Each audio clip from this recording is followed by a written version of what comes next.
Galera, vejam isto.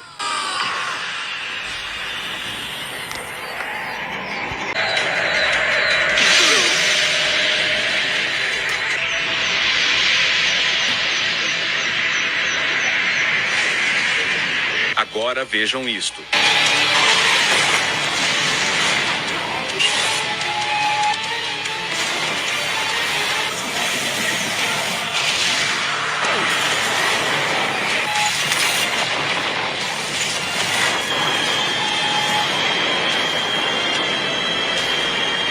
O pior de tudo pra mim é que depois de ver esse vídeo ainda vai ter muita gente que fala que esse feito do Goku foi muito superior ao feito do Saitama, porque ele supostamente tremeu o universo. E hoje eu tô aqui pra te provar que esse feito do Saitama foi muito superior ao do Goku e que esse feito do Goku supostamente tremer ou quase destruir o universo não faz sentido nenhum com a lógica que foi apresentada dentro da obra de Dragon Ball. E pra te mostrar o quanto que eu acredito que eu tô certo, eu me proponho aqui a um desafio de R$ 1000 para quem conseguir me provar que eu estou errado nessa argumentação. E para saber como participar desse desafio, vê esse vídeo até o final, que lá no final eu te conto.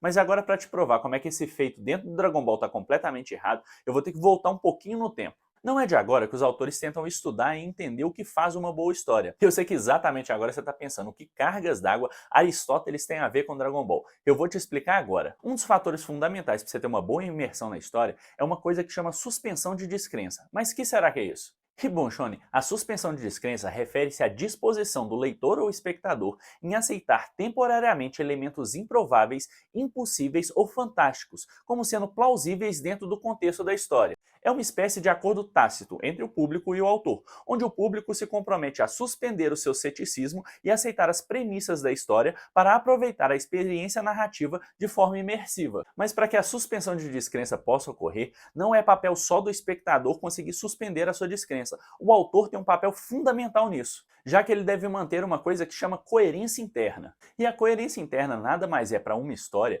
que uma história crível que precisa seguir as suas próprias regras e manter uma lógica interna consistente. Os eventos e ações dos personagens devem ser plausíveis dentro do mundo que você criou, evitando contradições e situações improváveis sem justificativa adequada. Então, Shonen, quando o autor cria sua obra, ele deve se ater às coerências internas que ele colocou como regras dentro do seu mundo, justamente para evitar que o espectador tenha sua suspensão de descrença negado ao notar uma coerência interna com as regras pré-estabelecidas dentro da própria obra. E Shonen, por favor, não confunda coerência interna com responder a padrões físicos estabelecidos no nosso mundo. Uma obra pode ter como coerência interna, por exemplo, um alívio cômico e para isso suspender completamente as noções físicas do nosso mundo, porque o intuito principal da obra é mostrar a comédia e não necessariamente ser condizente com as regras físicas do nosso mundo. Então, dentro de uma obra como essa, a comédia do pato explodir o bico ao tomar um tiro faz muito mais sentido do que a cabeça dele ser explodida com esse tiro. E na vertente de coerência interna completamente oposta, você tem obras que são mais realistas, como as obras do Sir Arthur Conan Doyle, a mais famosa delas sendo Sherlock Holmes, que você realmente acredita que você está na Inglaterra vitoriana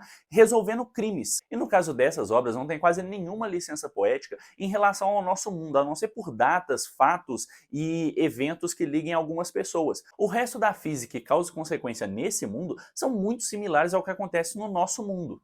Logo, se dentro do universo de Sherlock Holmes, um inimigo dele sabotasse, por exemplo, o cachimbo dele para explodir, e ao invés dele ter a cabeça explodida pelo cachimbo, o bico dele abrisse como o do Patolino, ia ser completamente incongruente com as regras internas da própria obra, porque na própria obra já foi estabelecido que uma explosão mataria uma pessoa, similar ao que acontece no nosso mundo, do mesmo jeito no mundo do Sherlock Holmes. Então, Shonen, na hora que uma obra como Dragon Ball estabelece como regra de coerência interna rajadas de que, mesmo de personagens extremamente fracos para os padrões atuais, conseguirem destruir corpos celestes à distância, a gente já tem que partir do pressuposto que isso é o correto e fisicamente plausível naquela obra. Então o Piccolo, o Rei Vegeta ou mesmo o Freeza destruírem planetas com a propagação da sua energia não é nem um pouco incoerente, porque isso já foi adotado como premissa dentro da própria obra de Dragon Ball. A quebra da coerência interna vem quando dois seres supostamente divinos e infinitamente mais poderosos do que aqueles primeiros exemplos que eu citei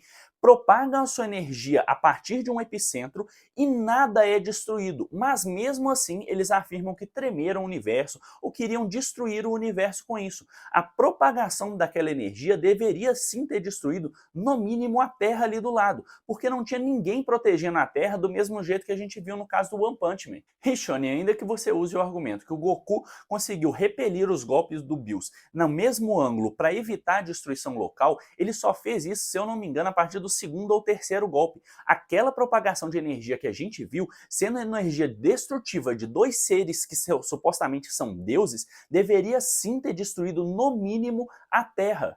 E é justamente por esse ponto que eu falo que Dragon Ball teve sim uma quebra da coerência interna, porque esses seres muito inferiores em questão de poder, como o Rei Vegeta, só elevando o que conseguiram destruir planetas, como é que dois deuses lutando com essa energia sendo propagada do lado da Terra não destruiu nada? E o pior é que tem gente que ainda fala que essa energia ia destruir o universo, ao mesmo que ela tremeu o universo.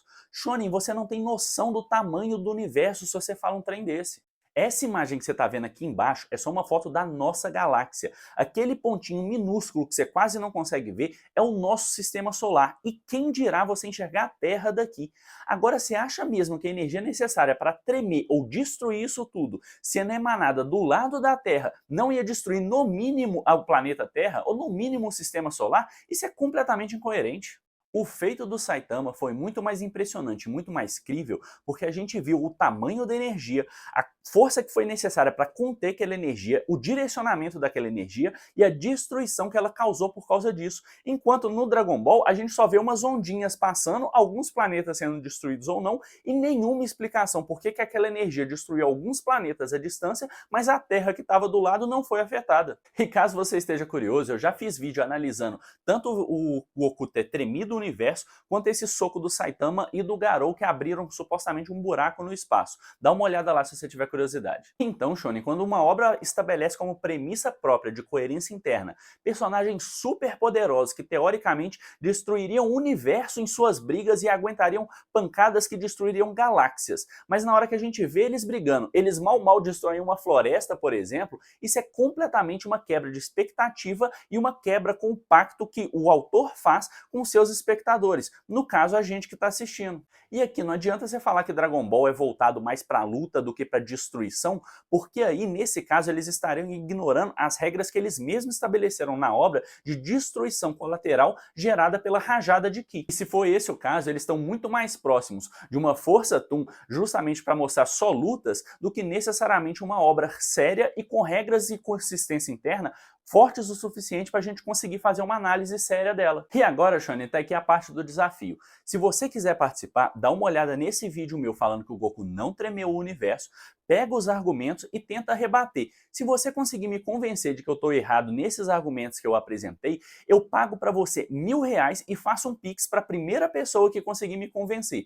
E lembrando das regras, a pessoa tem que gravar um vídeo e me marcar para eu ver o vídeo depois, justamente para eu ver a sua argumentação. Não vale comentário, porque eu não vou ficar lendo comentário de 10 milhões de pessoas para responder um por um. A pessoa tem que ter o mesmo trabalho que eu tive de gravar um vídeo com os argumentos dela e me marcar para eu ver esse vídeo, e caso a pessoa consiga me convencer de que eu estou errado e sim, o Goku tremeu o universo e esse feito é coerente com o que foi mostrado, eu me comprometo a fazer um pix de R$1000 para a pessoa na hora e gravando para todos vocês verem. E Shonen, isso só vale para a primeira pessoa. Se 10 pessoas fizerem um vídeo com o mesmo argumento, eu não vou pagar R$10.000 em Pix. Vai ser para a primeira pessoa que conseguir me provar. E por favor, não me confunda com o hater de Dragon Ball. Eu amo a obra, mas justamente por gostar dela é que eu consigo ver as falhas e inconsistências que a obra tem para conseguir criticar ela de maneira isenta. E se você gostou de ver esse vídeo, não esquece de dar um like aqui para me apoiar a trazer mais conteúdos assim para vocês aqui. Se você quer ver mais ciência aplicada ao mundo geek, me segue lá no meu perfil para ver mais vídeos como esse.